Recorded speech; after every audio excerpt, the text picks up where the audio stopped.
Hey, and I'm the director of secondary for our district, and it feels very awkward for me to use a microphone because I can speak loudly enough in here for all of you to hear me, but we are live streaming, and so it's easier for those of you who are watching and who are not, who are joining us remotely to be able to hear if we use the microphone. So if I look awkward, it is because I feel kind of awkward. But welcome. We first want to say thank you so very much for joining us this evening and being here for our first Safety Summit. I want to introduce you to our superintendent, Dr. Greg Gibson, who will do some other introductions for us this evening. Thank you, Michelle. I kind of feel the same ways, but we'll go along. We're going to make sure everybody at home can hear us. I taught sixth graders when I started out, and I can still put my playground voice on when needed with sixth graders. So I want to make sure that we get some introductions done initially and say a few thank yous. And then and the first thank you is for all of you for taking time to be here tonight. And I wish that we didn't have to have this meeting. I wish that there weren't school shootings and or organizational shootings and or violence in workplace that we seem to be seeing every single day. Yesterday, YouTube, I believe it was yesterday, it's kind of all running together. And so unfortunately, I think a new era of who we are in organizational management is upon us. And maybe it was upon us a decade ago, but I believe it's definitely here today. And so we're going to hopefully use the energy of some unfortunate events that have occurred around our country to create something that we hope is better and proactive and helps us move to the next level of safety and security for our schools. Now, having said that, I want to make sure that we have 3 board members, I believe, which is a really good thing because that's less than a quorum. They probably did that on purpose. So let me let them stand up. First, I'll introduce John Carew, one of our trustees. Ed Finley, Mr. Finley, stand up and wave, please. Mr. Finley, Ed Finley, and then Robert Westbrook, easy for me to say, Westbrook, my boss that I just messed up his last name, board president. And then I want to draw, and thank you all for being here tonight, and I want to draw specific attention to Ms. Che and that you know, that introduce yourself, Ms. Cerna, and you'll hear more from these, but stand up, Stacy, right now and just wave. Amy Sarasada, it's like, that's how I like to say it. Sarasadi, okay, Amy Sarasadi, and then Ryan Clark, and then Officer Mixon, who are our primary leaders of safety and security in the district. We're going to talk a little bit more about that here in just a moment. And then if you're a member of our EPAC, our Emergency Planning and Advisory Committee, would you stand? I see some members of EPAC. Would you all stand, please? Go ahead and introduce yourself. We have more members than that, don't we? Have EPAC members? Yeah, they're being shy.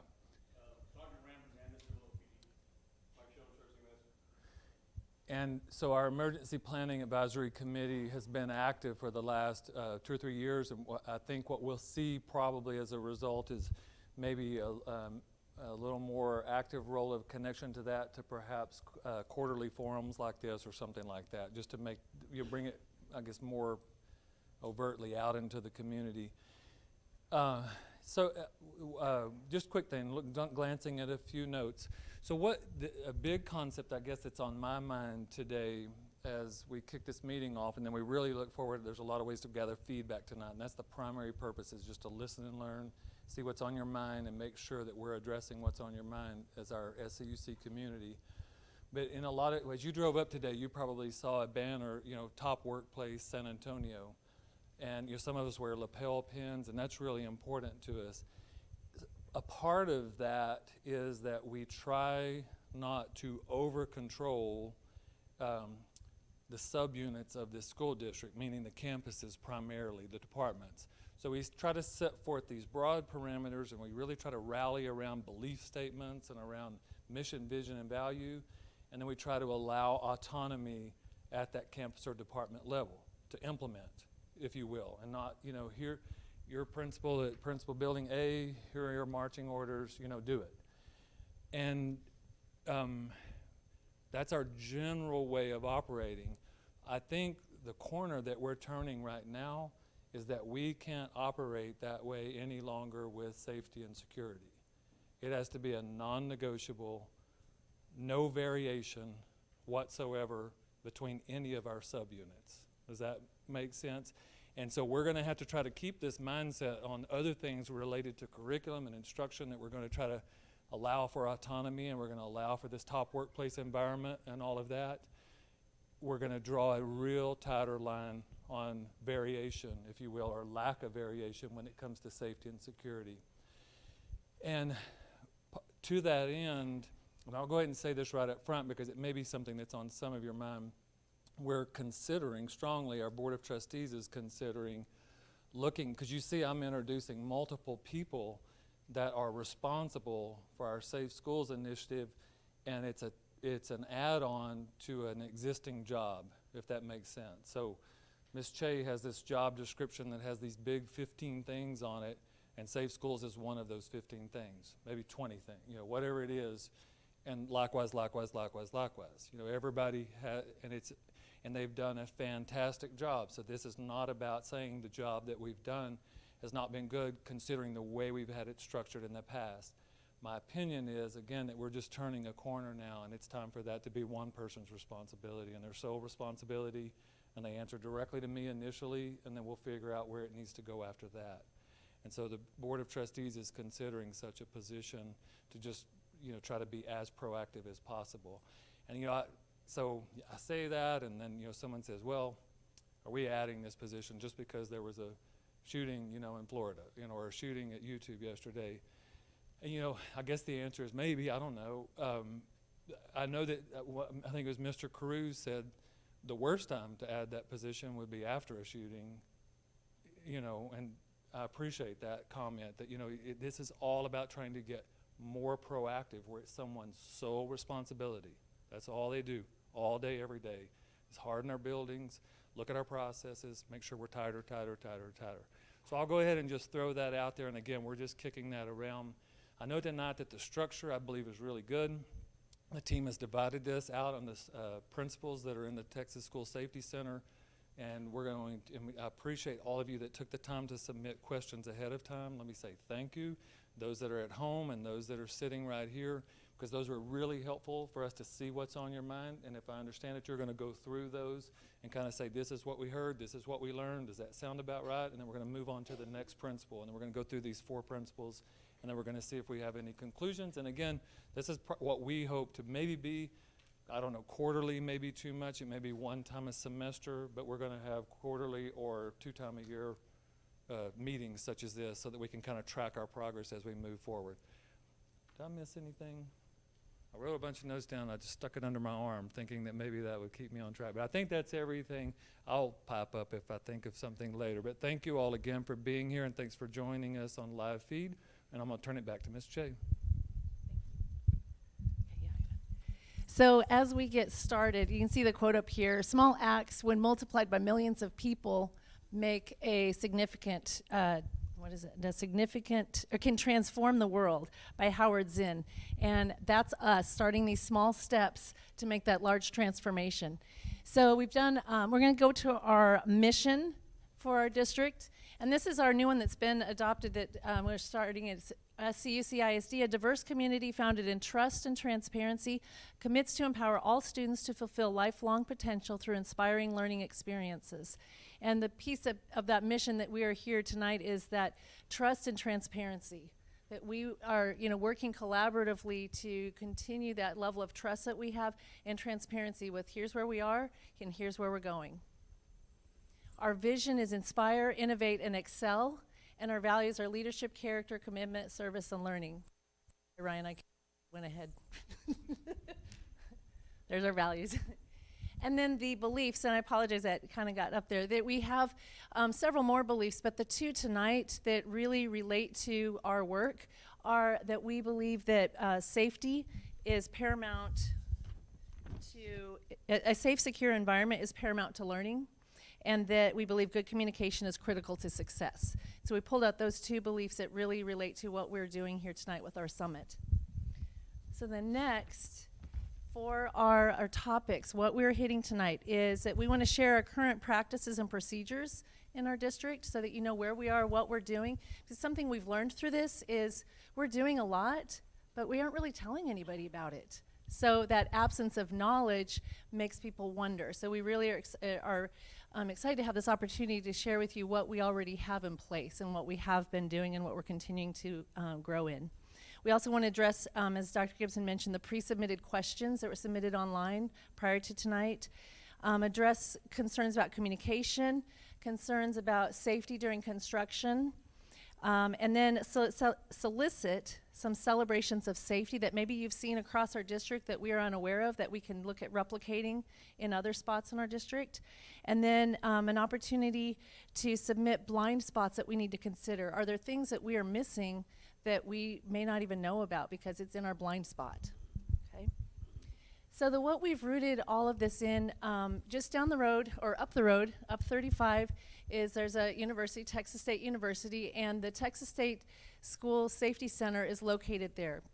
And it is nationally recognized for its work with safety. And so as we are looking at what we are doing as it relates to safety, we've tied our work to those safety standards. So with the Safety Center, and you can go to their website. We also have it linked off of our site to go there, but there's a school safety standards toolkit. And there are 4 phases related to mitigation, prevention, preparedness, response, and recovery. And shortly we'll be sharing what we are doing in each of those areas.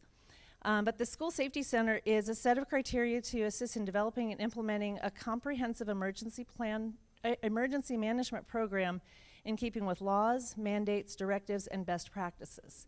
It's based off the National Incident Management System, and that's based in best practices and laws to advance a well-prepared and protected learning environment for students and staff. And then lastly, it is a living document, and the Texas School Safety Center regularly solicits input from stakeholders so that the tools in there remain viable as things change and the environment and climate changes.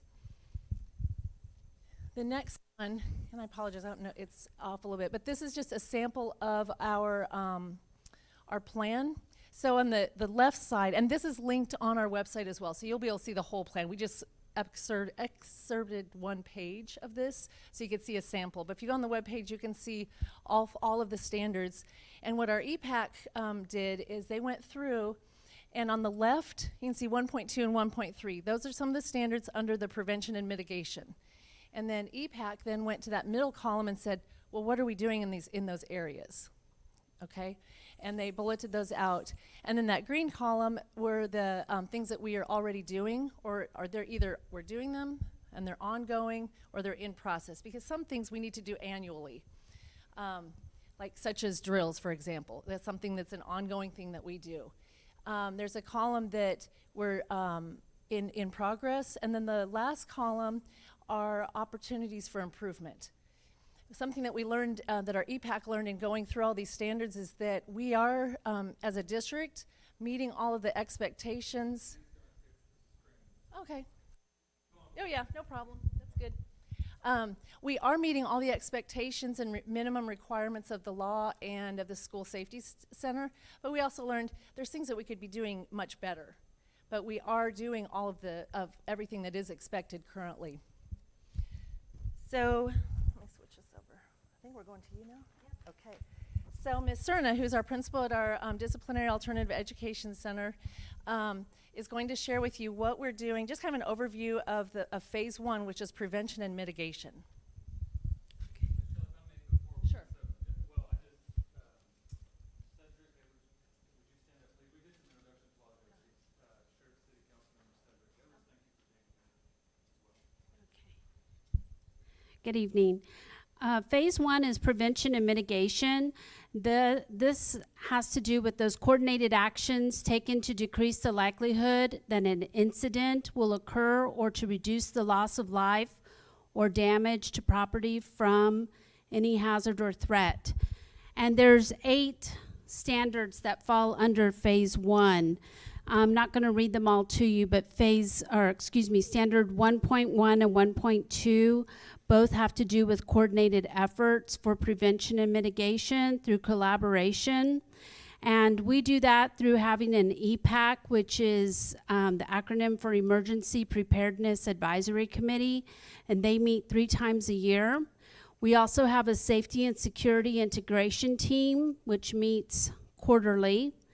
We are in consideration of that new safety position.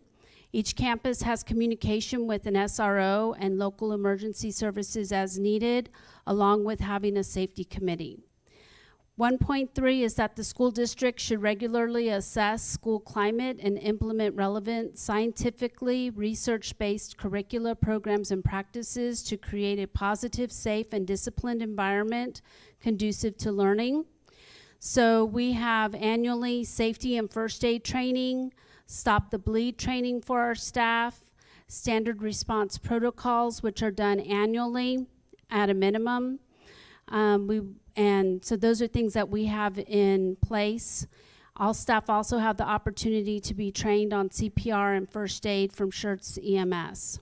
And the campus nurses also conduct regular checks on our AEDs. 1.4, the school district should have processes in place to identify and appropriately assist or address individuals who exhibit signs of violent, harmful, or risky behaviors and or pose a threat of committing criminal activity. Counselors are meeting with students. We've changed their job descriptions a little bit to where they have more time to counsel with students. We have in place a bullying anonymous reporting system. That's something that we're working on. SROs assist with campus incidents. We're tracking social media. And students are very, very helpful in helping us as administrators by reporting activities to us. For standard 1.5, the school district, as part of their emergency operation planning, should complete a threat and hazard identification and risk assessment of all school district facilitated properties and their surrounding environment to identify potential hazards from natural, technological, and human-caused incidents, including violence and property crime. We did a big undertaking last year. We started with having safety audits, and we did safety audits on all SCUC campuses and facilities last spring. We now have established a 3-year cycle for current safety audits, and Clemens High School, because of their construction, will have a safety audit every year of the 3-year cycle. Our transportation department participated in a voluntary security assessment with the Transportation Security Administration as well. 1.6 is the school district should utilize the results of the threat and hazard identification and risk assessment to develop specific mitigation and prevention activities and plans as part of their multi-hazard emergency operations plan. So we do conduct entrance and exit interviews during each audit. Each campus or non-instructional facility receives feedback regarding the audit so that they're in the know of what we found during the safety audit so they can rectify those problem areas. It's part of our continuous improvement cycle. The school district, using trained staff and or appropriate partners, should systematically perform safety and security self-assessments, audits of facilities, which we do. And the last one is that the school district should develop access control and visitor management procedures for each facility, which we have. If you know, you visit on the campuses, we use the Raptor system. Students and staff have to wear proper badging while on campus. We have login sheets. There was an electronic gate at Steele for controlling access to the back of the campus. And those are some of the things that we have done as far as prevention and mitigation.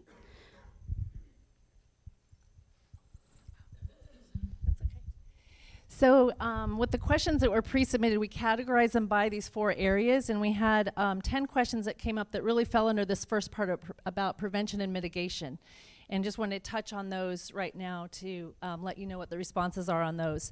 So one of the questions is, what is actively being done about the bullying and marginalized students? What programs are in place to address bullying at the elementary, middle school, and high school level?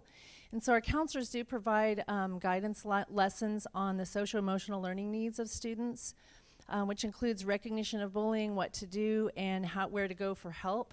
We also, when you get to the questions, we included the link to, we have a bullying website on our, a link on our website that goes to information and what students can do, but it also has our anonymous reporting tool. And we have had some people submit reports in there, and then we direct it to the right campus so they can follow up appropriately. Also, when bullying is reported, the campus administration conducts investigations to determine what kind of support and or consequences are needed for all parties involved. Another question was about speeding zones, or not speeding zones, speeding in school zones. And so part of that, there was a comment of, well, can't the police be out more? And so our, Schertz and Cibolo police are out and patrolling. We have crossing guards also. We've got the flashing lights. And so some things that, this is really a community-wide effort. So as you're out and about and with people in the community, help remind people that, hey, when those flashing lights are on there, we need to slow down so that our kids are staying safe, and talk with our kids about just how to cross the street safely. Because we do have a lot of distracted driving now, but it's just as a community communicating and teaching our students how to be safe as they're crossing. Are the students who make threats and or bring weapons on campus being reported to the appropriate authorities? Yes. As mentioned earlier, our students have a really great relationship with their campus administrators, and that's how we get a lot of our tips is from students. They'll say, I overheard this, or I overheard that, or I saw this, and they know to go and tell somebody, and the campuses investigate right away. And law enforcement is involved as soon as necessary when there are any kind of concern that might rise to that level. Also, the question that followed up with that are, if those students are found to be making threats or have weapons, are they removed to off-campus facilities? And after the investigation, if it is determined that the allegations are true, then we use our student code of conduct to determine what are the appropriate consequences. We have mandatory reasons and discretionary reasons when students are removed from campuses, and that is also on our website so that you can see what are mandatory reasons. If someone brings a weapon, yeah, that would be a mandatory removal. And some are mandatory to our DAP, and some are to or an expulsion, depending on the severity of what the infraction might be. Can metal detectors be installed in schools was another question. And they may be installed in public schools, and that would be determined based on needs assessment, and then their findings and recommendations of the safety audits that are conducted on campuses to see if that would be a need or not. What lessons have schools or law enforcement learned from prior school shootings that could help detect and prevent this from happening in our district? And all of these entities, both the school and our local law enforcement, have learned that having measures to address all 4 phases of safety and security do equip us to be as prepared as possible. Now, we can't imagine every kind of situation that might happen, but we're as prepared as possible and do drills on the campuses with our students. Currently, we do meet all the expectations of the standards, as I mentioned earlier, that are based off the National Incident Management System as well. And then we've included the link to that standards toolkit on the response to this question on the online. Another question is, what are teachers and staff doing to be proactive? And it's that campus personnel participate in regular safety training, so annually there's safety training, and then also usually campuses do it again in January when we come back from breaks, just so it's at least twice a year, if not more frequently. They conduct safety drills. We are required to do a fire drill every month, and then we do some of our SRP drills each semester. And then the other is we really work with staff to remain alert to students in distress. Sometimes you can tell when a student's walking in and they walk in differently than they did the day before. And our teachers really are in tune with our students and do alert appropriate staff to follow up with students who may be exhibiting those signs. What can parents do to help with prevention efforts against tragedies like school shootings? Another great question. Families can be talking with their kiddos. I know I had talked with my son. He's in high school, and he's like, well, what do I do with this? Or what do I do if this happens? And so we talked about, well, this is what you need to do. It's following the directions of the teachers, but if there's an active shooter, you are taking care of yourself. So you can, as families, we can talk about self-care, notifying school staff of concerns about individuals. So as parents, if you're coming in contact with a lot of kids in the community, your own children's friends, maybe through church, through sports, if you see something or notice something, say something. Let us know at the school so then we can follow up with the kids. And then we also include a couple links to the National Institute of Mental Health. It had some information as far as what you can do as parents, just to provide you some additional resources. And then a Prevention Institute website link with some more information. 2 more questions in this area. Are all doors at all schools locked during school hours with the exception of the front entrance to prevent unwanted entry? Yes, they are locked. At our secondary schools, it prevents a greater challenge because students may go out them and they may not always, if they don't always think about making sure that's latched behind them, or sometimes students may try to prop them, but we do have staff who are going around to doors around the perimeter to make sure that they're shut, but they are locked except for the main entrance of the campuses. And then the last one, how are different organizations working together to ensure safety? And this is where our EPAC, our Emergency Preparedness Advisory Committee, is working together with all of our local first responders and law enforcement to help advise us as we're moving forward as it relates to safety and security in our district. So I'm going to turn over to, I think it's Ms. Sirsati's next. Yeah. So would you share how at the end of the night in these 4 standards you're going to ask for feedback? Thank you. Yes. Yeah, so at the end, we do have a link where you can, an electronic link where you can provide us feedback. Because we do want your feedback on tonight, but then if you've got some additional questions or concerns that we need to address that we may or may not be aware of. And there is, go ahead. Yes. So as you, just to clarify, so as you're listening, we're explaining what exists, then at the end is the opportunity to provide, okay, that sounded good, I heard that question. Now, this is still something that's on my mind. And I think it would help, because I know how we Yeah. did that link. Yeah. If you, it's not mandatory, but if you put which standard that's in as we go through, and those are on the agenda, so to look at them, because it helps us kind of sort it in which bucket this goes in. This recommendation isn't about standard 1, it's about Yeah. Thank you. And we have the QR codes on the back table. If you didn't pick one of those up, we can get those to you before you leave. Because we really do want this, as I said earlier, this is a community effort. And you're our eyes and ears as well. And so you can see things and just say, wow, I wonder if they even know about this. And please let us know, because we may not. It's like when you're trying to change lanes, that blind spot, you always have to, and you can't always see it. That's why we called it a blind spot. So going on to phase 2 is preparedness. So this is how are we prepared in the event of an emergency or crisis.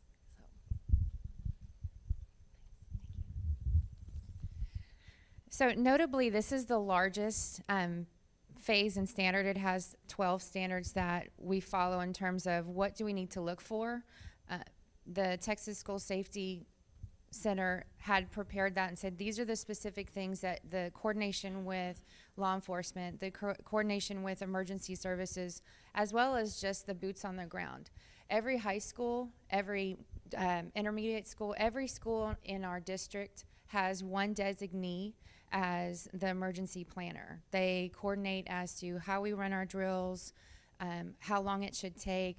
Are you following protocol, not only what's referred here, but also what's best practices for the grade level that they're serving? Because our little ones are not going to be able to cope as quickly as our secondary.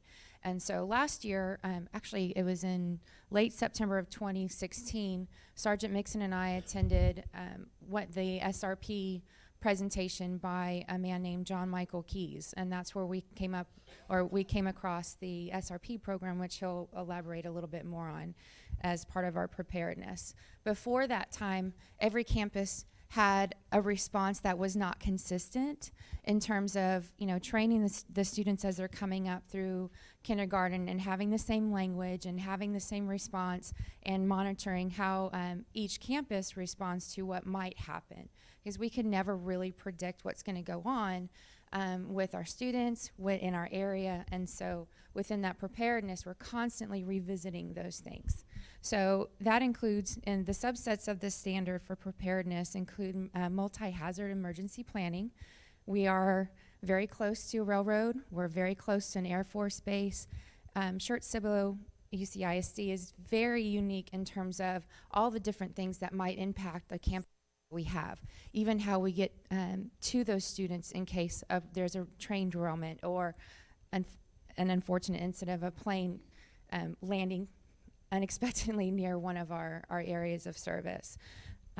So the EPAC committee meets together, and we look at what exactly do we need each of our campuses to follow. And it gives us not only the guidelines for state recommendations and requirements like the fire drill every month, but also looking at NIMS certification. It's a national incident management system where people are trained and they can respond to the different things in coordination not only with them, but someone who's boots on the ground like myself as an administrator on a campus could help facilitate with the teachers to understand what that means, how to appropriately respond. Each campus has an emergency operation plan. They have to sit down with teachers, nurses, any support staff with not only their campus, but coordinate with the district as well as local law enforcement in both Cibolo and Schertz PD, and submit those within the first 3 weeks of the semester. We look at how many students we're serving, the demographic makeup of those kids, as well as the physical nature of our buildings. Because as you know, right across the street, we're ever changing due to construction.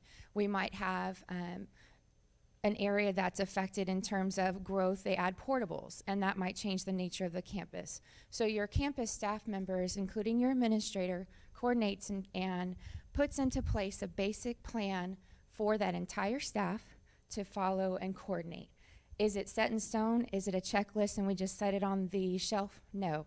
We are constantly having to revisit it every month, every other week, depending upon what's happening locally and nationally. So as you may have seen, as Dr. Gibson mentioned, the most recent events not only spotlights what we're doing to protect our kids, but also reminding our students that everything that we practice at the campus level and we prepare for and we train them to do, they can apply it to the real world. A good example of that would be last year when we had the Rolling Oaks incident. We had students working in the mall at that time. And we had already instituted the SRP program in terms to respond to, like, what do you do? Where do you go? How do you lock down? How do you protect yourself if you can't immediately evacuate? We had our babies, our students were impacted by that, and they remembered what to do to help their fellow employees. That's a big deal. And so the preparedness that comes with this phase is ongoing. It's not perfect at all. But we do our best, every single incident that comes up, whether it's locally, statewide, nationally, to address it when we convene, not only at the campus level, but with EPAC, with all of the administration when they meet with the district officials. So one thing that we do impart on not only our students, but our parents and our guardians as well is talk to them about it. How would you respond? What can you apply for what he's going to be discussing is, if I'm out at a restaurant, do I know the safety measures for that restaurant? Do I know the exits? So it's that lifelong learning that goes beyond just what's going on in the classroom and getting them in that mindset. And that includes the teachers and the staff as well.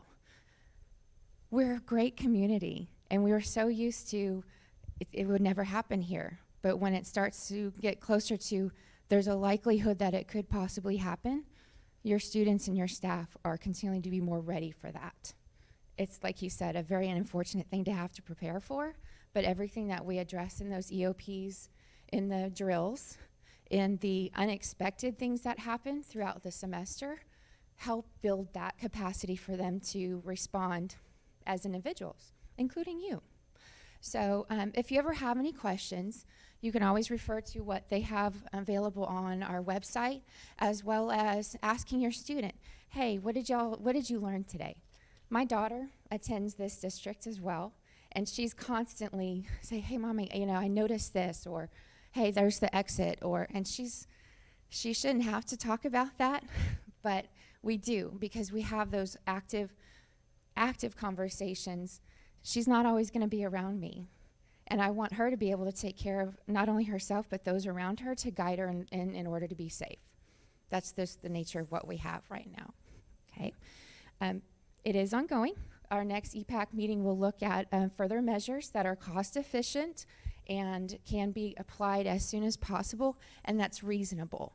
One thing that I always expressed with not only our EPAC committee, but our campus personnel is we want to look at things that it's feasible to do at a low cost. Because as you noticed with the incidents that occurred out at the national level, suddenly we have marketing for bulletproof backpacks and, you know, the locking mechanisms and things. And there are simple ways that we can have fidelity to not only what we're providing for our students, but being reasonable, not buying the coolest, newest thing. So there we go. Thank you so much. And I forgot to fully introduce Ms. Sirasati. She's one of the assistant principals at Clemens High School, and she leads our EPAC meetings for us and does a phenomenal job. So questions that fell under the preparedness category. One, and this is a great question, it's one actually our school safety integration team has been trying to figure out how do we do this. Question is, why aren't drills conducted at less convenient times like passing periods or when students are at lunch? We would love to do that. And so that team is trying to figure out how do we do that? The piece with, if it's done at lunch, kids leave their lunches and they can't come back to them. We have to throw all that food away and then reserve. And so there's that little piece in there. The other is trying to still maximize learning time and then also school order. Because as we know, when students are, whether it's in passing period or those unstructured times, then getting them reconvened and back can be challenging to finish the school day. But it's something that we've been talking about, trying to figure out how do we do this, because we know if something's going to happen, it'll probably happen in an unstructured time when there's a lot of, a passing period or lunchtime. So we want to be able to give our students that opportunity to practice that, but we also don't want to lose out on, not want to be able to feed them too. So it's just finding that balance. Another question is, what is the existing armed security at present, and are there plans to enhance this? So currently we partner with both Schertz and Cibolo police departments, and we have memorandums of understanding with them. And our high schools have 2 SROs, or school resource officers, assigned primarily to them. The junior highs each have 1 primarily assigned to them, and then all 3, so we have 3 from Cibolo, 3 from Schertz, then all 3 then rove to all of the schools, and they provide support to the elementaries and intermediates. Our elementary and intermediate campuses don't have as many incidents, but the officers are always on call, and they do go and make visits to them. So they, whether it's just a 10, 15 minutes each day, they make a stop at each of the schools, so there's that visibility and that presence, and that definitely awareness of what's the campus like. Do you want to add anything on that? Okay. Also, are there plans to, as far as, enhancing the numbers of school resource officers, we do have a metric where we look at school enrollment, and district enrollment, to determine at what levels would we be adding additional positions, and currently we haven't met that threshold yet. Or are we close to it, or 2 years ago? We added a second manager. So we started with 4, 2 and 2, and then we hit a certain point and we added.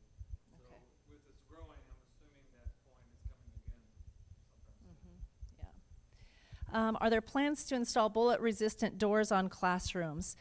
There currently are not plans to install this type of doors. It would be determined based on our needs assessment and then the safety audit results or findings and recommendations. Are there cameras installed in hallways and throughout the campus, and are they ever monitored live? So we do have security cameras at every facility, and I started to write on here where they are, and I'm like, well, that's not really information everybody needs to know where they are, but but we do have them, and they are at major traffic areas, or and definitely all of the entrances for sure, and they are for security, of the premises as well, and as far as the monitoring live, yeah, they can be monitored live. We don't always have a person that's always sitting there watching them all the time, but I know our or you do? The cameras are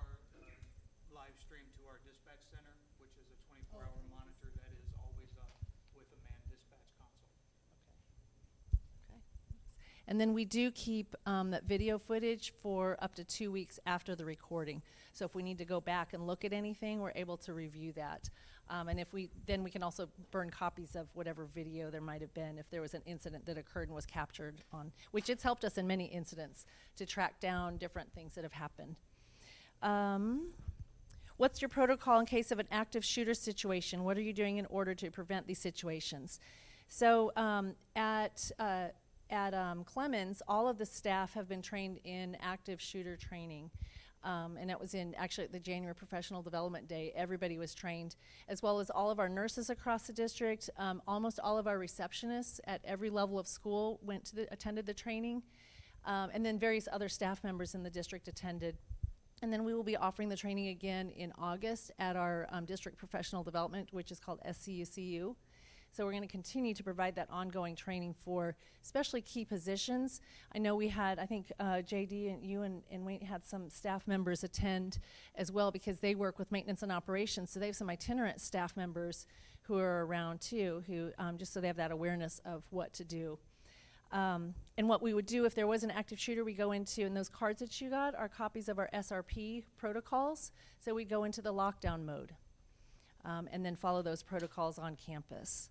There's definitely, that's an area that we can improve, we can get more training in, but we do have those measures in place already. Let's see that. I did also put a link to our SRP. I would love for you, if you haven't already checked out on our website, as mentioned earlier, and you'll get to hear a little more about this, that our Schertz PD worked in collaboration with our schools and created a customized video, or SRP video training for every campus. And they even did one for our pre-K to second grade students with a puppet, Officer Blue, included. So it's more accessible to the students, and it's not scary, but it's teaching them what they can do in the event of an emergency.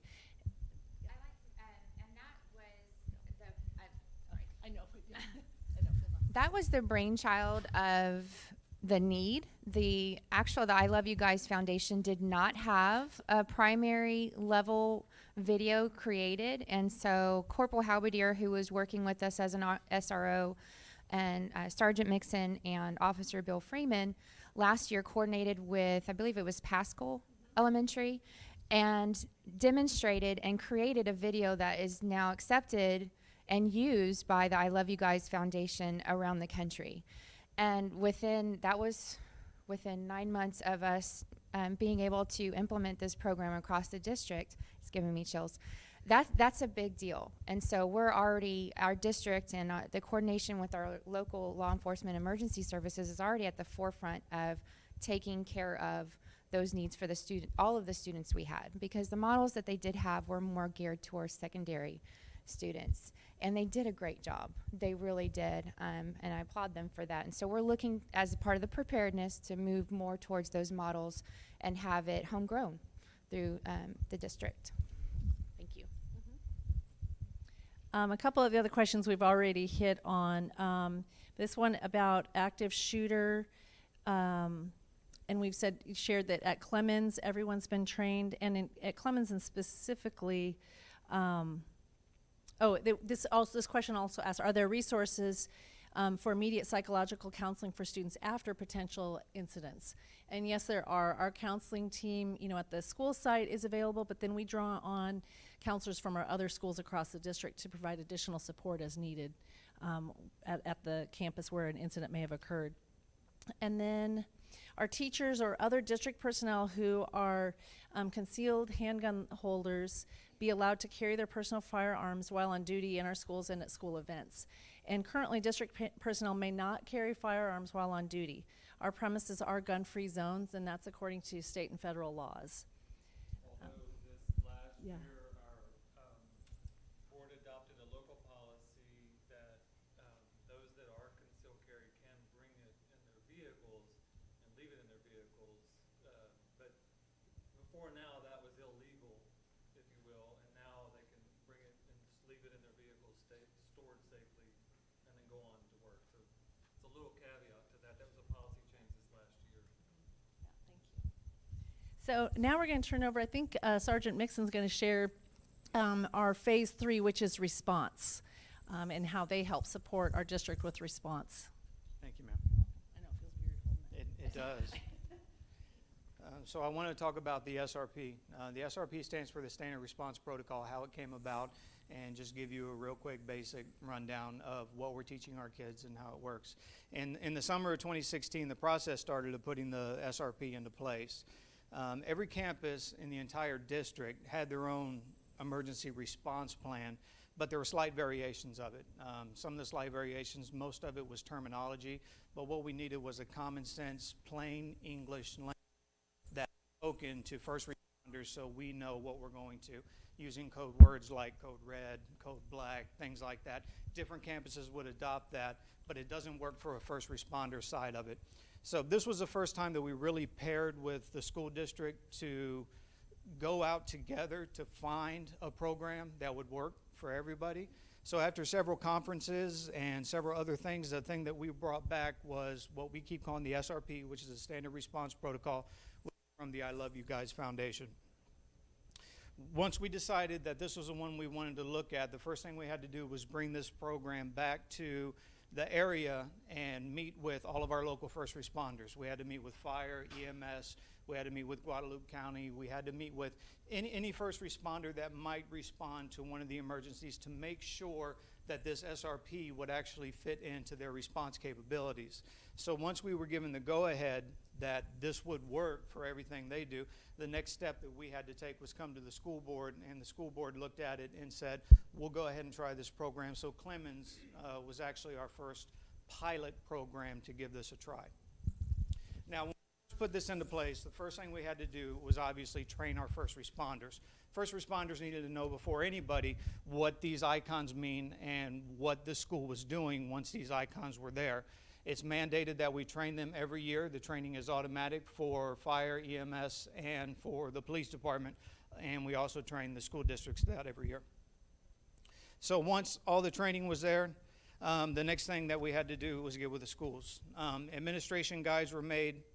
I wanted to start at Clemens because, and I'll get to this in a little bit later, this program had to be tailor fit for every single campus, especially for Clemens, because we have campuses in our district that are 50 years old and there are some that are just less than 10 years old. There's wide differences between the two. So when we went to Clemens, this was hand tailored for that campus.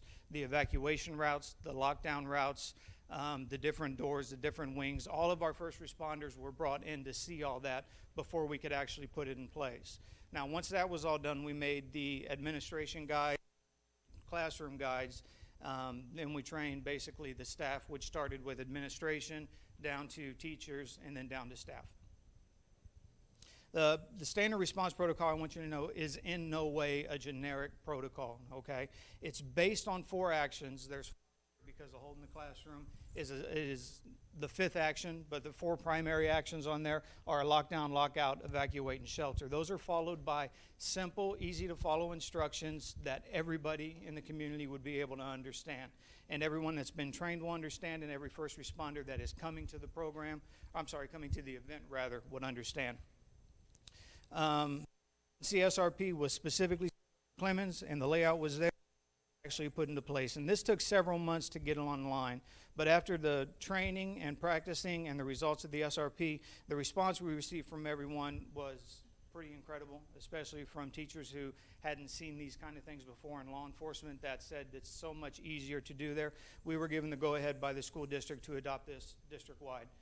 Dr. Gibson put out a mandate that it be in all of our campuses by August of 2017, and I'm glad to say we met that deadline. Now, every single campus in our district, I want you to know, was done the same way Clemens was done. Every campus was visited by law enforcement, first responders, and emergency personnel to identify each of their individual and specific concerns that if an emergency happens on their campus, how are we going to respond? This program was tailored to that campus. So this is by no means an out-of-the-box program that we bought, hung this poster on the wall and say, everybody go. This took almost 2 years to get absolutely everyone from conception all the way to. Every campus right now is online. Every professional is online. Substitutes? Substitutes, as they are hired, are trained. If they come onto the campus level, they get the same information in their sub binders. They have the same training, and it's the video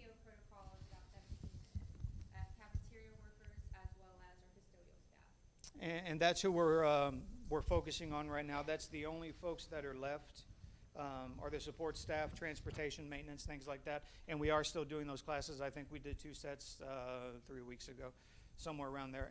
And we're almost done district-wide. Yes, sir. What volunteers? Volunteers on, Well, you have volunteers that go to the different school. I'm a volunteer. I go and I volunteer still, but I mean, what I'm saying is, you got volunteers that come in, are they being trained at all? That's a group that, I mean, like, that, this is exactly why we're meeting. exactly. That's a group that we can ask for. You know, so if you're a regular volunteer, if you're just there to do like the watchdog ads or whatever it is, Yeah, watchdog. it's open, yes. So it's open to that. You just have to let us know Right. that you want that need, let your campus know, and we coordinate a date and time and advertise. So thank you so much for bringing that up because Watchdogs were a very valid point. Yes, sir. And, yes, ma'am. Sorry, are the sub-binders that you mentioned, is that on every campus? that I can only speak to my campus. It's not a requirement yet. That is a guideline.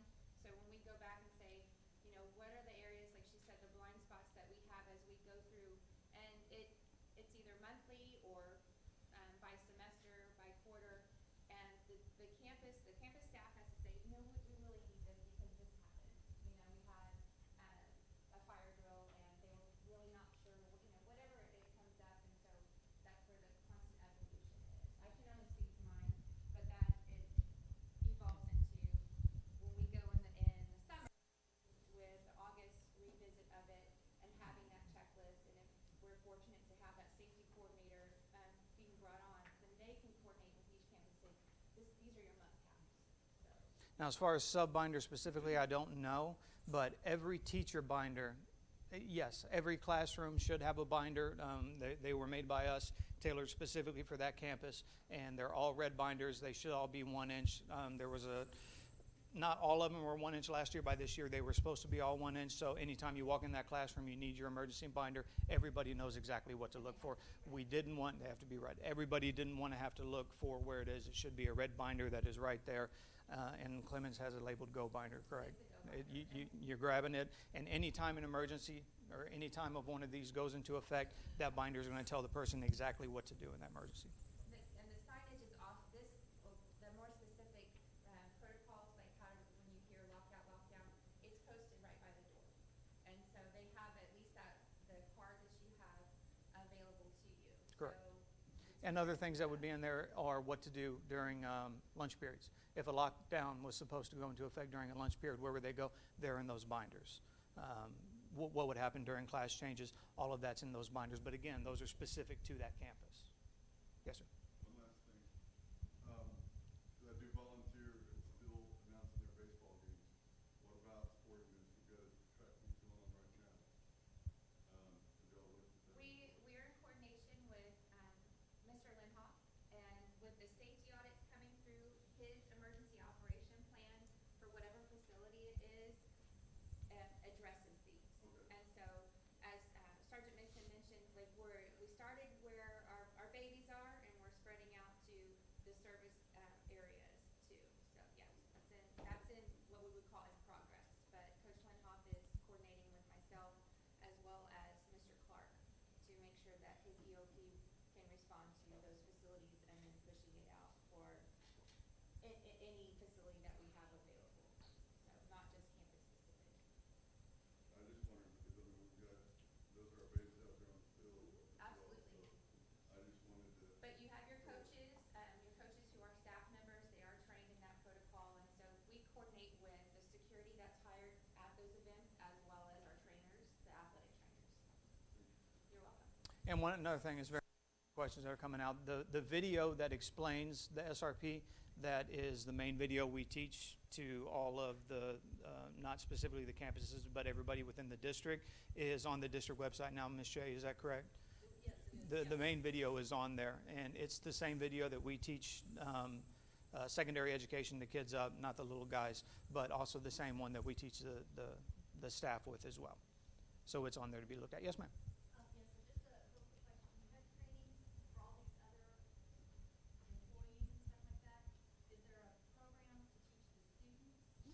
It is the same program. Yes, ma'am. Is it happening now? Yeah, they happen at the very beginning of each semester, and then if you have new enrollees, that's up to the campus to say, okay, this, but they're revisited. And again, I'm speaking to my secondary people and the cluster that we serve. They show them on announcements, they revisit, and you can access it on the online, on the website, so that they have a constant reminder. And then our teachers are charged with, hey, practice this, an alternate route, you know, for fire drills, or if this route is blocked. I like these questions and I like answering them. And up to date, the Schertz Police Department has made 19 specific videos to train our students and staff. And the reason we've made 19, one, everyone is campus specific, but two, we've chopped them down into manageable blocks so they can be shown throughout the year at different times. The main video, 17 minutes, a little over 17 minutes long. What we've tried to do is take these blocks that all of them are 17 minutes, chop this one down to 4, so during an announcement period, during one period, we can give them just a refresher in that one. 19 have been made, and they're shown periodically throughout the year during their announcement periods. Any other questions on that one? Okay. Yes, sir. In reference to the QC part of all this, whose responsibility is it to QC the process, the procedure? How often do you do it? That information, is it a third party that comes in and evaluates your process, or is it somebody within the process? Are we talking about a debrief or? For the procedures themselves? Yes, sir. Changing them, updating them for the infrastructure, the safety and the infrastructure. Like I know Dr. Gibson was talking about having one person in charge of all that, but currently, who's QC function? And QC The quality control of all this. The quality control of all this. I know that it's a continuous improvement process, and we're looking at, so. It is constantly ongoing, and in a way I can answer that to you is that this was based on 4 basic principles, with just in the last 2 months, maybe, this was added down here to come into a main principle because they found that that hold in the classroom of what we teach kids has been more beneficial than putting the rest of them in play. Aside from that, once a year, normally during the summertime, our police departments go to, and Mr. Ram, I think we can say the same thing, is that we go to every single campus to reevaluate if there's been any changes. Clemens obviously is going to have changes. With the construction right now, there have been no changes because none of the areas where we have to evacuate to, or none of the areas we have to evacuate from, have really been affected yet with the construction, with the side of just that front main door. The side door has been, but where the kids would evacuate, let's say during a lunch period or during a passing period, they haven't been affected yet. This summer they will be. So we are going to have to go back in this summer and redo at least the administration guides, if nothing less, to make sure that it's compatible with the new construction. Yeah, if I may, so that's a really good, we align with the Texas School Safety Center, so that's kind of the big, broad, rule book, if you will. The position that I'm talking about is about quality control. Yeah. I mean, and I hate this. No, it is, yeah. But that's really, because we have to just constantly probe. And I started with, I hate that we're having to have this conversation, but I think we're at the point where we have to have this conversation where we have someone that's all they do is test and harden our buildings and make recommendations to us, and it's just nonstop. Because one specific question, for example, like who establishes a threshold as far as if a door is open 5 times in one day, then we need to revisit that particular detail to secure that door. Yeah. Something like that. So these are great questions, and I appreciate them. So the vision is for this position to not do away with what these folks are already doing, but again, they're doing it kind of as an add-on to another job, if you will. So it gives, these folks become more of resources to make sure, because they're not feeling this constant responsibility that I've got to, oh my gosh, I didn't think about how many times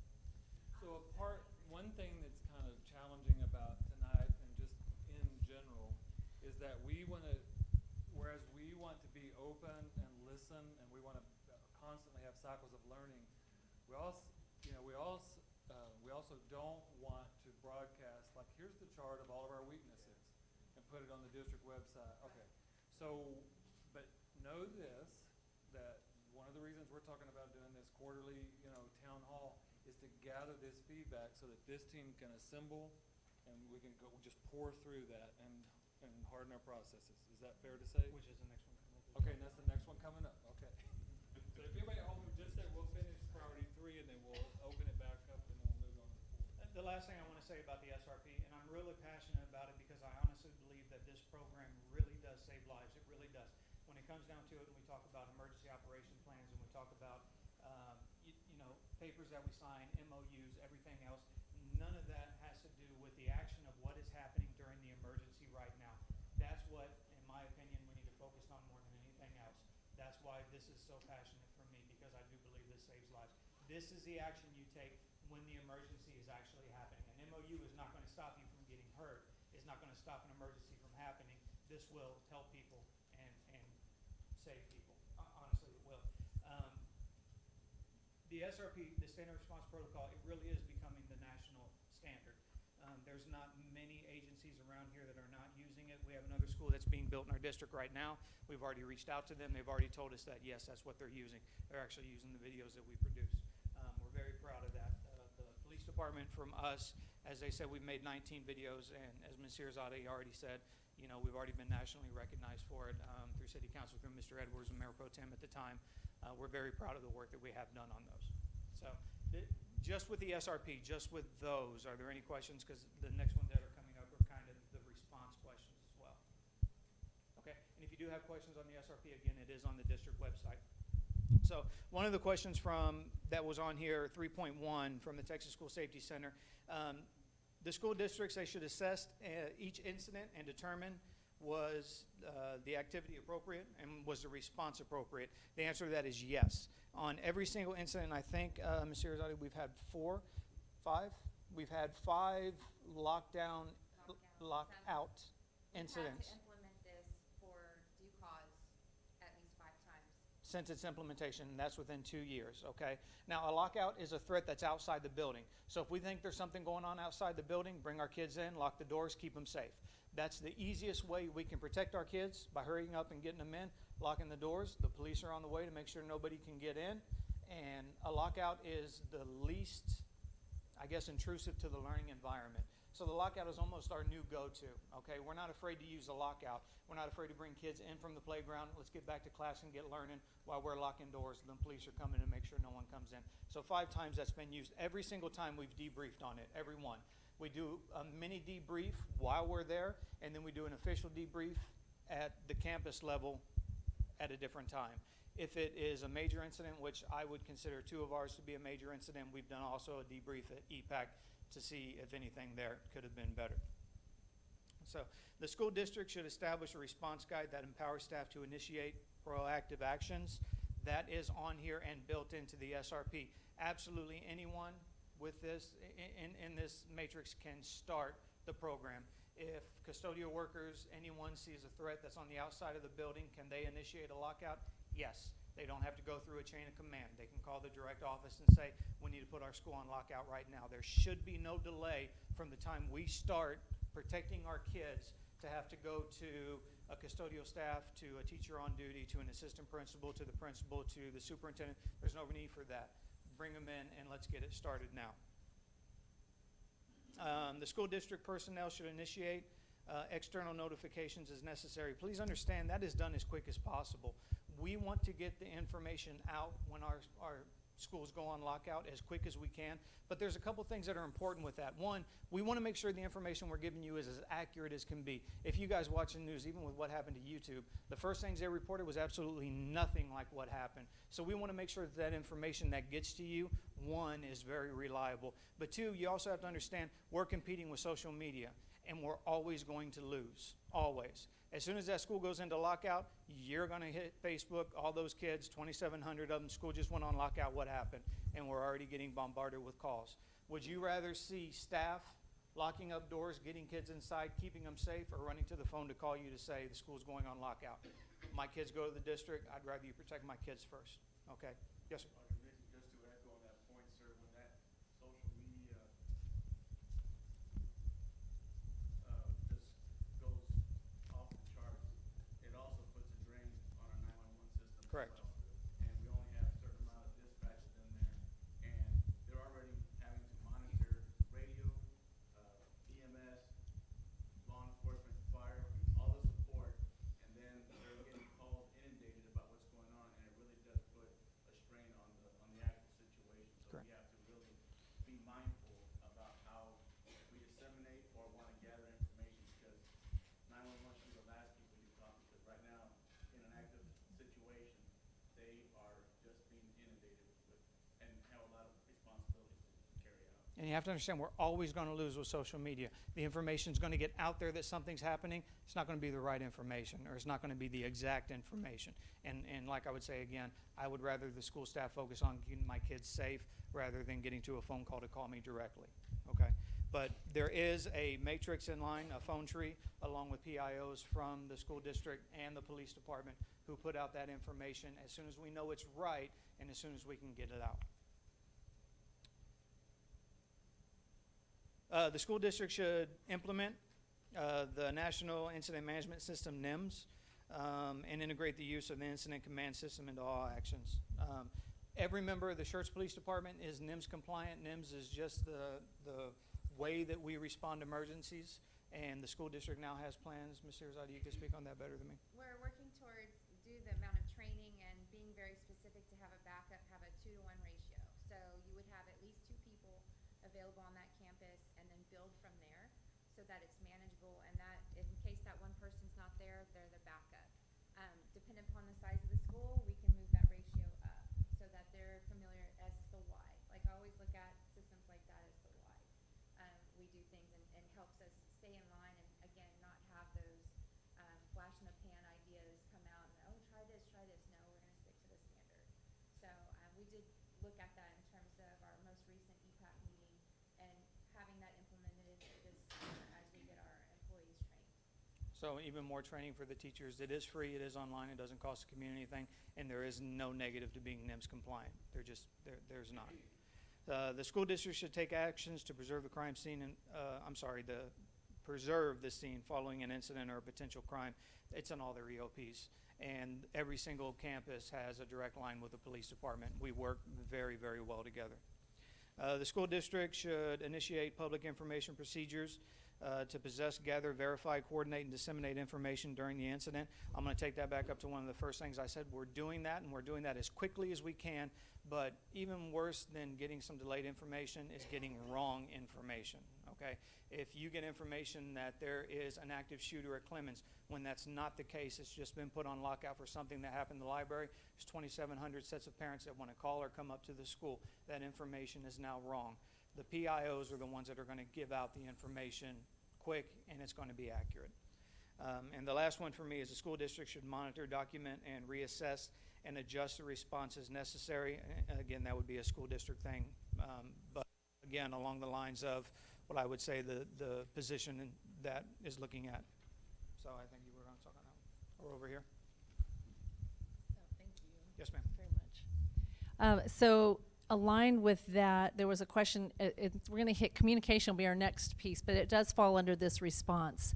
And one of the questions that was posed are how are district employees notified, if, especially itinerant staff, if a campus is in lockout or lockdown. And that is an area we have some, like we have a direct line to let Dr. Gibson know, and then our school board know, and then so that's a piece that's in process. We do have a chain that we've created so that we are contacting people, but it definitely can be improved. So it's in progress. And then the other one was what could, in this, I missed the last part of this question on the last section, but it's what can parents do to assist with ensuring safety, you know, about drills, but what can we as families do? And as you get that flood, you know, if you get a text message from your child or you hear, hey, we're on lockdown or lockout, the first thing that is really helpful is try to be as patient and as calm as possible. and to try to resist the urge to come up to the school to try and get your kiddo. I know we have kids and we want to go and make sure that they're safe. But what happens is if we start getting these flood of people coming up to the campus, then it can clog the roadways for emergency response and responders. And that's really our first point of access. We want them to be able to get to, if there's an incident, to be able to secure the site to make sure that our kids are safe. So it's that resisting that urge, which can be really hard, but that's something that would be really helpful. And just to encourage people to trust us as a school district. We are in constant collaboration with our first responders and know that we see your children as our children. They're our kids and when they're under our care, and we want to make sure that every single one of them makes it home each day. Those are all the questions under part 3 of response. The last section is recovery, and Mr. Clark is going to hit that. And Mr. Clark's other responsibilities, he's also our truancy officer for our district. So he's got truancy and safety that he's working with across our district. Oh, was there a question? Oh, yes. Hey.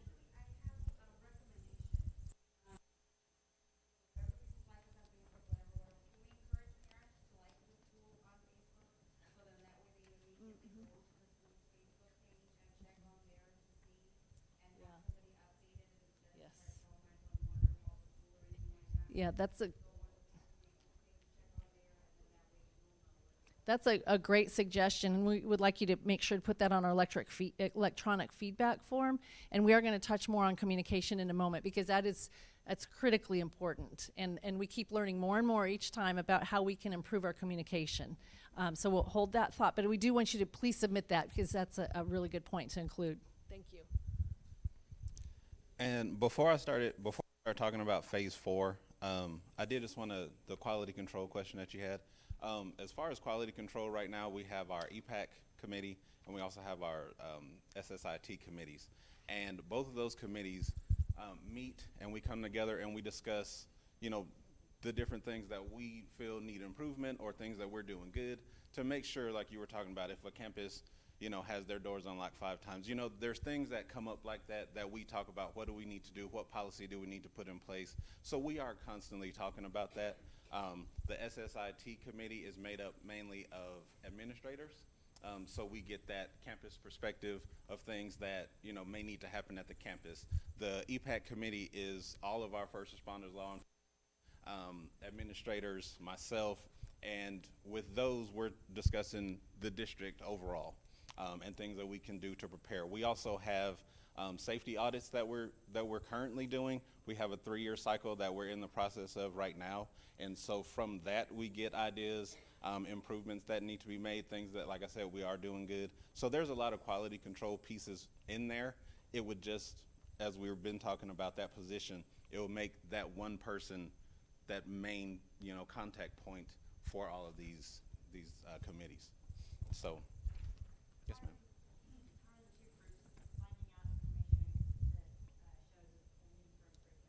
We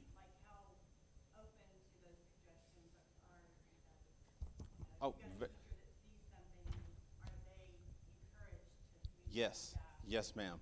We always ask for that feedback. I'm on the SSIT committee as well as Ms. Irzadi and Ms. Cerna. And so we always debrief our EPAC meetings with SSIT and vice versa. And so anything that comes back from the campuses, we make sure that we're trying to address that as quickly as we can, as efficient as possible. But yeah, we're always looking for other ideas. Yes. Yes. And I've been discussing with Ms. Shea about possibly having a student representative with EPAC, so that we can have that student, input right then and there when we're meeting. The other piece is, considering, could we implement Crime Stoppers? Just looking at how does that work, which is an anonymous way to report, something has been seen. Fortunately, our kids have great relationships with their teachers or administrators, so they are coming forward. But the more ways that we can provide people avenues to report information, the better. Well, to piggyback off of that, we need to make sure that the other staff, as far as Yes. And they are also part of our EPAC committee as well. We have a representative from pretty much every department that we have in the district. Yes. Yes. Transportation, maintenance. Yes. Yes. So teachers know who to go to provide a suggestion. Yes. Yes. Because each campus has their safety point of contact. On most, Yes. it's the assistant principal, and then we also have assistant principal PLCs where we do talk about safety at those as well, and they bring forth information, then we take to the SSIT and EPAC as well. So there are multiple avenues for providing input. Maybe having something like for a parent representative or something. Yes. Right. Yeah, Suggestions. Right. We see things that absolutely. from this side that you guys might not. Yes. Because I don't know who to go to. We'll talk about communication, but now I'm jotting down notes, so that's what this is all about. And it may be simply a link on our website. Yeah. Have a recommendation about Which safety, actually we've security, click created. here.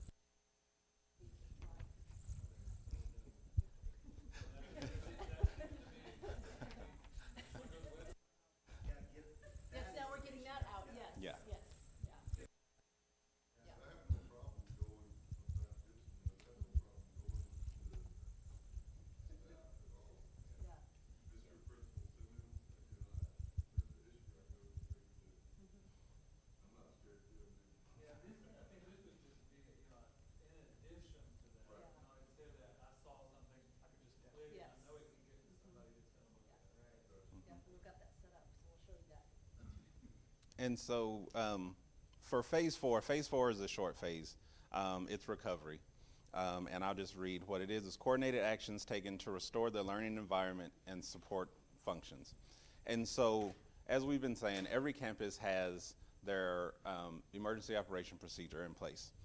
Each campus has a secondary evacuation site. If something were to happen and they needed to leave the campus, they have a secondary evacuation site. As a campus, as a district, we're actually working on getting a district-wide secondary evacuation site in case of a mass evacuation needed. And so we're working on that, trying to find different facilities where we would be able to house a large number of students and have buses and offices for discussing different, situations. We also counselors. We have a counselor crisis team that will go to campuses after a major incident if needed. Each counselor, is trained in crisis management. So they are open to meeting with kids who have been bullied or whatever, the situation may be. I know I was at Clemens today and I was talking to one of the counselors and they have, for online, they can written note, they can just walk in. There's several different ways a student can with a counselor. And then we also recently put together a communication flow chart. And it's a working document, but basically what we're trying to do is from that moment of lockout, lockdown, whatever it may be, we want to get that communication out as quick as possible. And so we put together a district flow so that we can make sure to get that information out to the public accurately within, as close of a time to it beginning as possible, and then making sure that incident it's over, this is what's going on. We want to make sure that we want to make is that information is accurate. And then we also are working disseminating that information to the public, whether it be through Twitter, email, what's the best option to get that information out, because somebody may not have the internet at their house, so the email may not work, or whatever it may be. So as far as phase 4, that's where we're at. We're constantly working on it, but I feel like we're in a good place as far as recovery goes. Mass tech, Yeah, so that tie, TLU, where I went to school, I still get them all the time. And I'm no longer a student, but I graduated, but they still have your number. Good. Well, that actually transitions us into our next piece, there were no questions that really fell under phase 4. There were a lot more questions about how are we preventing and being prepared for incidents, which would be natural. So communication is definitely a work in progress for us. As Mr. Clark and Sergeant Mixon mentioned, we do have a communication flow chart for when a campus goes into lockdown or lockout. Usually, those may be called by someone who sees something, someone on campus who sees something, or law enforcement may say, hey, there's something going on in the neighborhood, we need you to go into lockout. You know, keep business as usual inside the building. And then we've asked campuses as quickly as possible to send something out, and we've given them a script to use, and this is really just recently. So if you haven't seen it, don't be like, well, why my school's not doing this? It's recent, and so it's in being refined so that because campuses are needing to figure out, well, who is the person that sends us out? And the other piece, like last week, Clemens had to go into a lockout mode, and the school handled it beautifully. I mean, it was like textbook the way that they handled the situation. And they even actually did all the notifications appropriately, but what we learned, where we fell down in, was the communication, and it really wasn't even on the school, it wasn't the school's fault. It was that we don't have our processes for communication clearly really refined yet. So for example, we didn't get something posted on our district Facebook page, which many families look for like that as their initial point of contact and resource. Well, that wasn't the campus's fault. That was I'll take the blame on that. That was on my end. But the campus had a wonderful letter that was sent home at the end of the day. Well, what we learned is it went to a lot of people's spam mailboxes. And so some families didn't get that. So that's a piece of that, continuing to refine our communication processes. And so what we need to figure out is what's the best method of communication for families, which tool, and then once we figure out what that is and it's consistent across campuses, we communicate that out to all of our community so that everybody knows, hey, if we're going to do it on the Facebook page, and remind, okay, if you want to know, go to Facebook or sign up for the Remind account for the school. So whatever tool we end up using or method of communicating, we want to make sure that we get that out to everybody so that everyone can sign up for it if they want to get the information. Sure.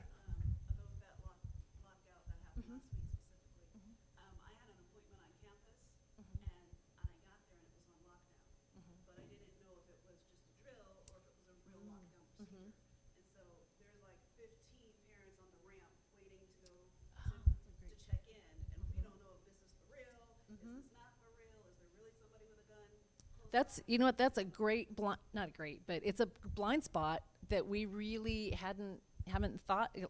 Yeah, we hadn't thought. So we need, please write that, we're getting that jotted down, but when you do the electronic response, because we do need to have something in place for that, for visitors.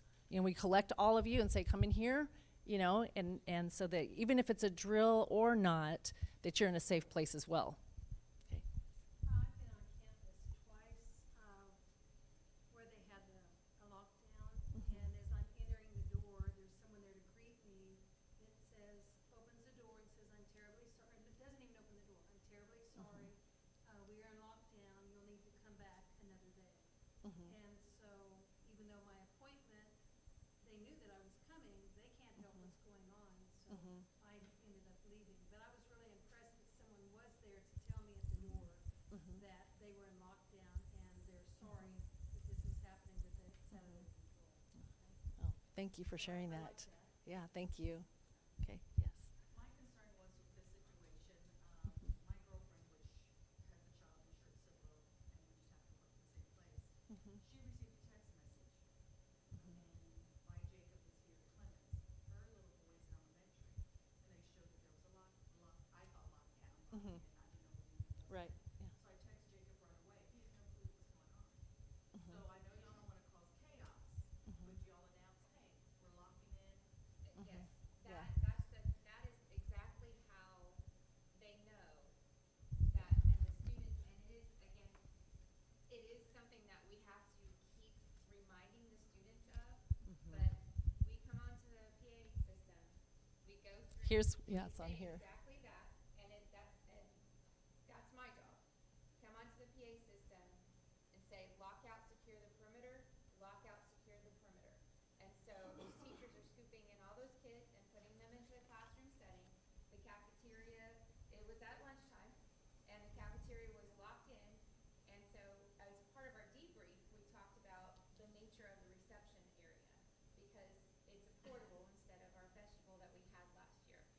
did address that. That was brought to our attention. How can we triage that, given it was a very busy time of the day? And the kids did well. You know, they most likely, and that's something that is getting in tune to that and treating every announcement and every drill as a real one. And that's for everyone. Because you do still have parents saying, is this real or is it we're drilling? Treat it as a real one. And, you know, you can relax and say this was just a drill, but you also want them to respond and build that muscle memory appropriately. I tell that to my teachers, my staff members, my fellow administrators, my child. Treat it as a real thing.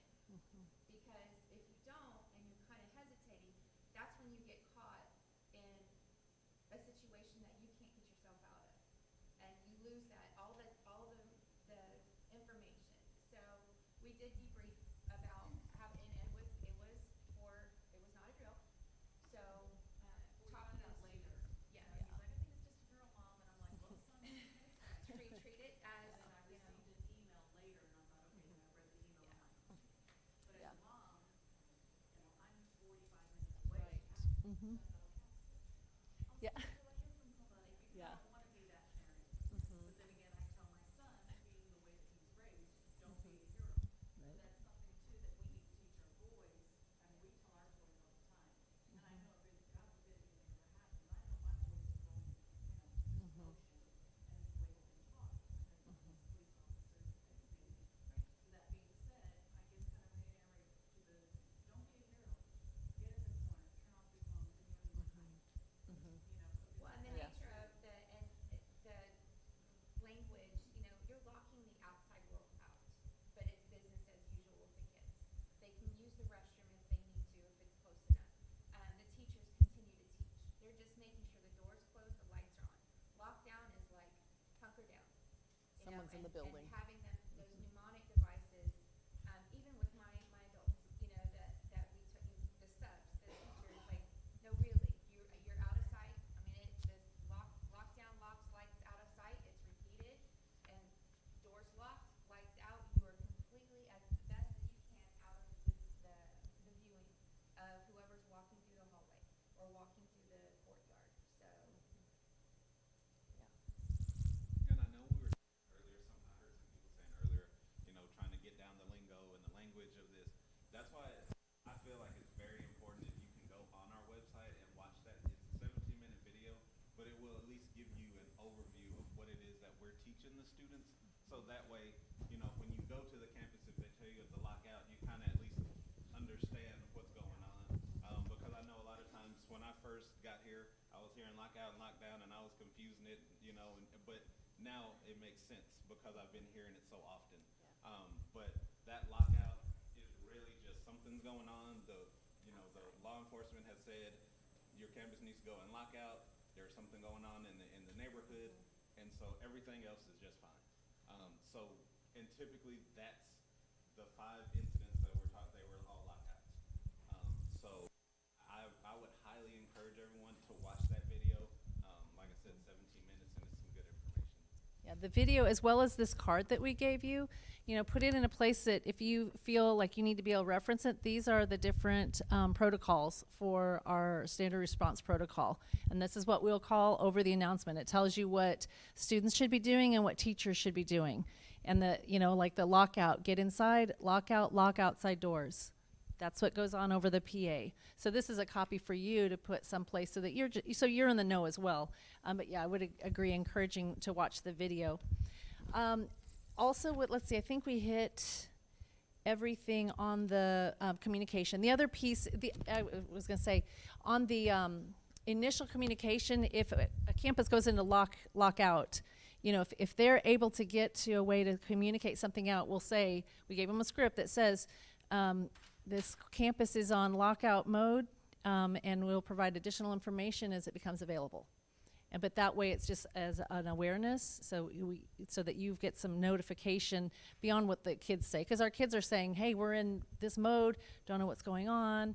And then you should always get some kind of letter response from the campus at the end of the day that gives information that can be provided. We're not going to be able to provide every detail, but be able to provide a little more information so we know what did happen at the campus that day. Then, moving, are there any other questions about communication? So much communication as far as, I got here a little bit late, but what about portables? Did y'all discuss that? Okay, I've got a question for that, because if they're in portables, for example, Toby, it's completely away from, you've got a driveway through there. What happens in that situation with the amount of portables you have? The old high school is the same, and I'm sure, I haven't been to Clemens. Clemens has a few. So that's my question, is portable, what are we doing? I mean, it's kind of hard to lock out. No, they follow the same protocol, and the difference between, with the like a lockdown and knowing with there are communication measures that we use with our teachers if they're not sitting at their, it's not just sending an email and hoping they're reading it. They should be working with the students, and so we have a communication measure that I can't share because it's specific to, but they know, if they need, if we're going into a lockdown and the threat is near that area, they know where they need to evacuate to because they're moving away from the problem. And that's when with the recovery piece that Mr. Clark was talking about, the reunification site and everything, our teachers are asked to practice that. Where would we go if we're in the computer lab and they're usually out in the portal? And knowing those exit points. Again, I'm speaking to my campus and what I asked them to do, but from the very beginning, they plot out all the differences that we've had, show me where the exits are that we can use and walk through, and that was a part of their in-service this summer or when they first came back, not during the summer, they were still on vacation. But all the exits that are marked and that you can get out of, because there were exits that they knew to be true in June that were no longer exits anymore. And so if they had been teaching there for 26 years or 1 year, they had to familiarize themselves with the physical nature of our campus. If I may, because I think it's germane to this next, but I appreciate that. I appreciate the question about portable. And I think a school district in, fast-growth area is always going to have portable. Correct. So we have to have this prepared and be ready for it. I also want to just emphasize that a few years ago, the board changed the construction size of the campuses.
talked about every new situation gives us something to think about. And training the kids to understand, like, look for that. Lieutenant Wiki, who ran our craze training from Schertz-Cibolo-Universal, he's like, head on a swivel. He tells them, your head's on a swivel, you're constantly looking around. Not that you're paranoid and not an alarmist, but you're being a realist and training everybody, from the little ones up to our elderly to know how to do that. Is there a new, is there a way that you're doing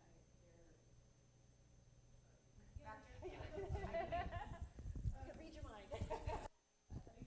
because, I've had two boys go through Clemens, they've got very used to it and whatever. Are they changing every year? Every year they change. Yeah. Because kids lose weight, they get taller, their faces change, and we use that information to not only identify if they're no longer supposed to be there, but that they are supposed to be there. So every year, the high school receive a new ID. What my question really is, I see that yours has got a yellow Yes. So, it's significant to what your purpose is on that campus.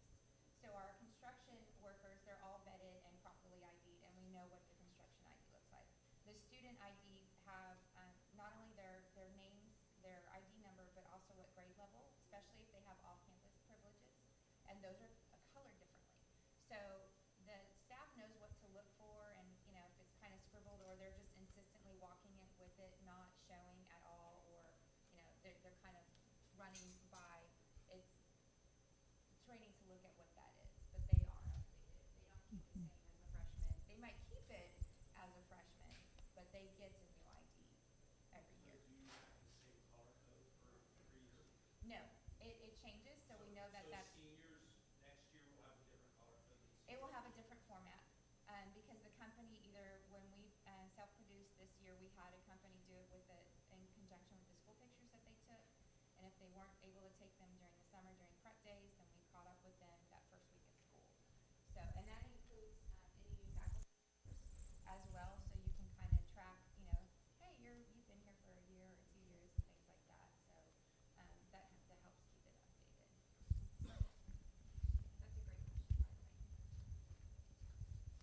I think we'll transition to our next part, which is safety during construction. Because we have, across the street, a facility that's under construction currently and will be for a couple more years. And there were several questions that were specific to the construction at Clemens, and I think we've already hit on several of the questions or points that were brought up or questions. Yeah, one thing I might recommend, I get that everybody only has so much time that their bottom will withstand sitting in one of these chairs. Questions about Clemens construction, we want to do a meeting at Clemens and just really talk about that. We can't, we want to open it for whatever questions. One there.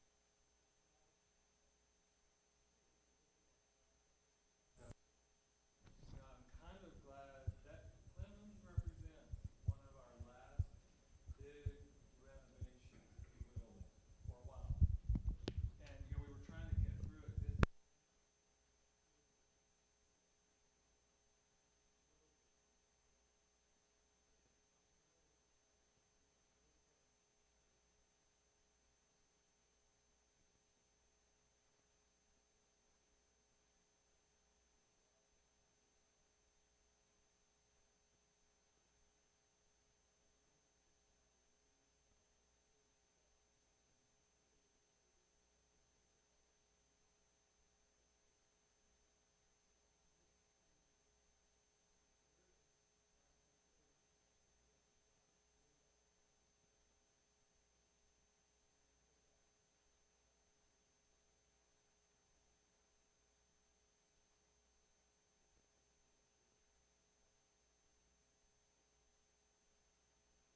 coordinate and meet with campus staff, if not daily. There's a scheduled meeting every other Monday where we sit and we talk about the situation, where we're at, the good, the bad, the ugly. And we work through those together. That's a standing meeting every other Monday. Now, there's also the daily communications. Nick, raise your hand. Nick is the program manager overseeing that project as well. So we work with this together on a daily basis and working with Clemens constantly. So it's an open communication. If something's there, there's a challenge, an issue, we've been working through that. So it's not just on the fact, one time a month or anything like that. So this is a constant flowing situation, and we understand that, and that's why we're so sensitive to not only the concerns that have been asked and brought forth, but also the concerns that we see and we try to handle on our side. So I just wanted to mention that as well. Thank you. So it is just about 7:45, and we had what we'd like to do. If you didn't already get one of these, it's at the back. But there's 3 codes, and they're QR codes, and we can get them on the way out too. But one is we really want your feedback from tonight about the summit. What were the pros, what are the cons, what's some additional information that we need to consider. There's also a point and the celebrations of safety will be on the website for just continual additions. Like you mentioned earlier about communication. There was a piece, we need to know, are there things that are happening that we don't see that we need to replicate, or that you want to applaud and say, wow, we really appreciated how this was handled. And then the third one is blind spots. And several of you have mentioned some different things that we need to consider, like, okay, how are we training visitors on our SRP? How are we finding that out? Please be sure to submit that on these links, and we'll have that blind spot link on our site and continue to have it up there. And what happens is when that's submitted, an email goes to a designated person, and then so that we know that something new has been added, and then we can respond to it. And address it and bring it to our EPAC or school safety integration team. Okay? So can we just go ahead and I just want to ask if there's an opportunity for a blind spot right there, and to the extent that we can respond to that before anyone that took the time to be here present tonight leaves. Do you want to share any additional blind spots? We've heard several. That's good. Does anybody have any others they want to share? Yes, ma'am. On the north, or on, whatever the little greenhouses, neighborhood, app. Next door. Next door, thank you so much. I don't even know what that is. There have been some, neighbors that voice their opinions on what happens and what they don't like about, or what they do like about it, and, I happened to go online and see that you were having this safety meeting tonight, so I posted on there the links and everything, but I'm wanting to know if there's a question that comes up about a particular situation, and it's the half-empty mentality. Is there a place that we can go or send them to that they can voice their Concern or question? Is this what you're talking about? Yes. So on our website, and it's new and improved, and it's gotten better in the last several weeks. On the right side, there's something called Quick Links. And if you go, and it's a red bar, and along there's something called School Safety. And you click on it. Are you going to it? Like, look, it's going to show you where it is. So there's one that says School Safety. And then to the left, there's a sub one that says SCUC Safety First, which has all the information from tonight in there. Our presentation, the agenda is in there, and then QR codes where people can submit feedback. And those will stay on there. And that's the one that I said that we'll send an email to somebody when something new is added there so that we can follow up. Yes, and I know you had something. Yes, I work for Methodist Healthcare Ministry School-Based Health Center. We're housed right beside Schertz. Schertz, the Schertz Elementary. So kids periodically come to our clinic. We bring them back and forth. We want to be involved in this lockout. Yes. We want to be alerted. We want to know what to do. We already took one measure in hand ourselves. We don't automatically take children back without calling first to ensure that that school is safe to go to. If you reach anybody, the child stays with us. But we'd kind of like to get on the same game plan as y'all Yes. are. Do you want to speak to You know, that? when Yeah. school districts are on lockdown, let us know. Yeah. And that's- I am actually, Because they may be coming to our clinic. Yes. And I'm in the process of working with Schertz Elementary to get y'all connected with them in their communication so that you know we're on lockout, we're on lockdown, so that way you don't even have to call over there because you may not get an answer, you know, and you're just kind of wondering what's going on, but that way you will know exactly what's going on as well. Yes, ma'am. Yeah, yeah, we're adding you to their emergency operation plan because you're really kind of part of the campus by the nature of the location. So, thank you. Yeah. Yes, sir. Dr. Gibson, thank you guys, Zoning Board of Trustees, thank you for putting this on. This is showing that you actually truly care about the school. I just want to thank you guys for doing that. But to the citizens and to the parents that are here, guys, you are the eyes, ears, and pulse of this community. You will know about something long before we do as elected officials and this body. You will know about it long before we know. So please don't just say, oh, that was a joke, oh, that was something of the system. No, you have to report it. If you see something, please, or if you hear something, you have to say something. I know nobody wants to be the title chair, but we're long past that now. We have to protect it. We have to protect this environment that we have now. Yeah. This is a really, truly great community. Let's keep it that way. Thank you. My question is in reference to communication. Can you use the parent portal to send out some information? Maybe not bombard, but I think out of all the apps, parent portal is the one that, for me, I get information as far as absences, tardies, granted, I can go in there real quick and check grade. I think the parent portal for me, I don't know. I think Yeah, that's, yeah, that, for example, this meeting or something, you can okay, yeah, use the portal, get it out. right. No, that's a great suggestion, yeah. Yeah, because, yeah, we do know I have a lot of people are like the grade alert or whatever, so, yeah, thank you. I get a target Yes. alert. Yes. Yeah, yeah. Why are you late? Yes. Yes, ma'am. That's the one he's talking about? Yes. Yeah, that's what he's talking about. So we need to see, there's got to be a way that, yeah, to use that one, yeah. Mr. Carew wanted to add a comment. Sure. I know you don't need it. I don't need a microphone. And I just want to say a couple things. First of all, is that I know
Yeah, we have communities and schools, and that's definitely something we can look at. How is that partnership and that relationship, along with the school counselors, to provide that additional support to students? Yes, definitely.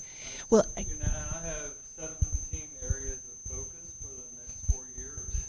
And we just touched on two of them. One is enhancing school safety. We specifically wrote it in that way. We literally wrote it in that way. And then another one is to ensure that students' needs are being met, which includes utilization of communities and schools and social workers. And because sometimes it's, they have this need that they're screaming out for that we don't know, and we're trying to make sure that we connect with that. So I can tell you that's 2 of my 17 areas of focus. And they're little bitty things like, next bond and, things like that. But those are two of them. And I thank you all so much, and thank you, Mr. Carew, for that. So my wrap-up's going to be what he said, and that I'm so proud that these folks have this as an add-on to their job, and look at the work that they've done, as just a piece of their job. We do believe that it's time that we need to kick it up a notch. I hate to close with a word from Emerald, but I like watching cooking shows, so we're going to kick it up a notch. It's in my goals. The board has approved it, and it's the next step that we're going to take, and we're about to ramp this up. I appreciate what Mr. Edwards said about and linking up to the head on a swivel. We are the eyes and the ears, and one of my big takeaways was that we just got to get this real quick communication, so that we can get what you see in here, and everything's got to be taken seriously, and we've got where we can screen it, look at it. Are we ready? Do we know that information already? Maybe we already know it. But who knows? Maybe we don't. And you don't know. You're the one that let us know something that we probably should have known, but we didn't know. So I really appreciate that. So I want to, if we can, for these staff members, can we give them a round of applause? Thank you. And if we want to have this on a regular basis, semi-regular, quarterly, one time a semester, please let us know that, because we do want to make sure it's a way to just show here's where we are, and we're going to be very transparent about it, so please let us know that. And yes, sir. No problem. Yep. Sir, you talked quite a bit this evening about the safety coordinator position and Yeah. the potential for one. When do you believe the board will vote on that? Yeah, so we're talking about it. We have a process of discussing an item a certain amount of time before we take action on it. So we've already through the discussion point. So I don't know. I've got with the board president this morning at 7 a.m. and we'll add that to the agenda. When is the right time to do that? I anticipate it's going to, if we're going to do it, it's going to be imminent. So it's going to be, because typically we try to gear up for the next school year. So if we're putting it in place, I think over this summer would be the ideal time to do it, so that early in the summer, so they have the chance to ramp it all up to maybe. That was going to be my part 2 question. Do you anticipate the position, if approved, to be in place for the summertime and ramping up? That would be the ideal situation, what we're targeting. Yes, ma'am. Yeah, I've noted, and we'll schedule a follow-up meeting just for Clemens, safety while under construction, and that may be a semi-regular meeting as well. And all I can do just, apologize and pardon our progress, and I think there's something we can learn every single day over there. I want to applaud our construction management crews and all of that, because they're taking it very seriously, but that is a learning experience. But I'm very proud. And as we say to Mr. Pruski all the time, you're changing the skyline of Schertz. We like it, so the skyline is getting changed. I'm being told to leave. And we want to thank Yeah, thank you everybody that's watching at home, and please send us your comments. Thank you all, and good night.